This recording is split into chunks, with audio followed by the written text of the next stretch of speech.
You ready? If you win the hand, you keep me quiet. Don't believe you. That bluff I'll call. You could shut me right up. How? Welcome back to the channel. Today I have another very interesting hand for you between Tony G and Vanessa Rousso. If you haven't seen the last body language breakdown from Tony G, then go back and watch this first, because only then you will be able to understand this video fully. That being said, let's jump right into the video. So the hand starts with Tony being in the small blind and Vanessa being in the big blind. And what I want to point out here is, like, look how loose Tony is. If you watched the last hand breakdown of Tony, you saw how tense he was when he was shouting at Andrew Robo, and he's like, "Oh, you're wasting my time." And now here he's like completely the opposite. He's super chilled. He's like, "Oh, like this girl cannot beat me no matter what happens." And he has a little arrogant aura around him. He's like, yeah, let's see what you can do, little girl. And he's so confident, he even tells her, just listen. Yes, that's me and you. I got to raise it 1,200. I have nothing called predictable. I have many things. So if you re-raise, then you build a pot so big, and then you're going to get bluffed out in a big pot. He's very confident, and what he doesn't know is that Vanessa has pocket aces. The hand starts quite interesting. Let's see what Vanessa does. Vanessa's got pocket rockets. And just look at Vanessa's facial expression here. She's very tense, she's very focused, she wants to play her best game against Tony. And Tony's the exact opposite. He's very loose, a little bit arrogant, and he's like, "I will bluff you out no matter what happens." Let's see what Vanessa does. I'd say it's the perfect time to listen to Tony re-raise. Just call. Keep the pot low. I bet She only calls, and Tony starts to talk to her as always. 2,000. Yeah. And Tony is even so confident that he wins, even though he has 6-5 off. He's just betting in the dark. He's like 2,000. I don't even care what the flop is. Yeah? He's so confident. I would say maybe a little bit overconfident. He's just betting in the dark, and he thinks that no matter what happens, he will win this hand anyways. And what I want you to pay a lot of attention to now, and this is a crucial moment of this hand. Tony is very chill. And then when he sees the flop, just look at Tony's face. He knows that he has a good hand, and he becomes very tense, and his facial expression changes. Right now it's just fun and games, like, "Oh." And just look at his face, and look also on his tonality, how his tonality changes. That's fair, you know. I think it's better betting in the dark. Tony bets. You see? He's like, bet in the dark. You see? Now he's looking at Vanessa, which is good. Yeah? In live poker, you should always have your opponents on your radar. I saw many hands of my clients where they just looked at the flop and they completely ignored their opponent. So of course you should not do that. Vanessa thinks she's like, "Okay, I'm good here. Maybe he has one pair or something." So I think she's relaxed. I think she thinks that she has the best hand. And Tony's like, "I actually have something. What should I do now?" And his facial expression changed dramatically. The dark and flops 2 pair. A dark raise, that's hard and commitment to the game. Tony G. Yeah, no more smiling. He's like, now it's time to build a pot. Now, maybe he's regretting it that he betted in the dark. Maybe he would choose a different sizing if he would not make that arrogant play, let's say. Arma has left the building. I think we're about to see 2 people committed to this pot. Vanessa raises to 5,000. I'm going to raise it again. Pretty quickly he raises again. Tony re-raises to 20 grand. And Vanessa now, you see it in the face, she's like, "What?" From Vanessa's standpoint, if you would not see the cards here, just like this, she might think like, okay, either he has something really good, or, as he said pre-flop, he just wants me to fold the hand and he wants to bluff me out of the hand. It's very obvious what she thinks. You see this in the facial expression. You can get it all in. Tony G sounding very confident. You ready?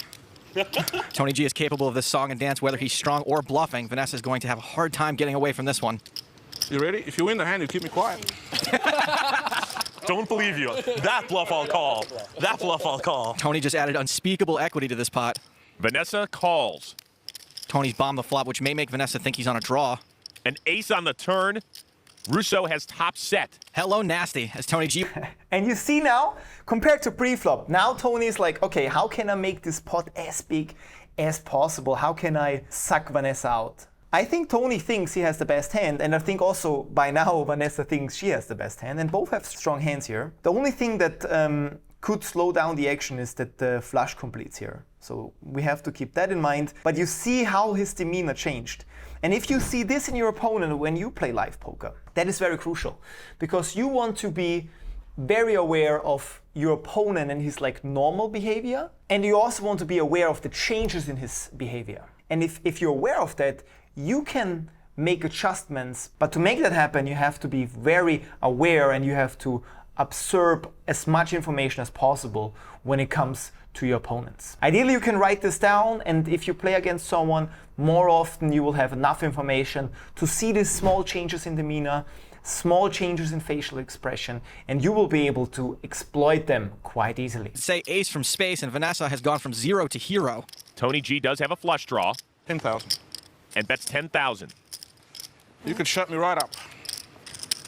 How? Well, by being all in and winning the pot. Punch in the face.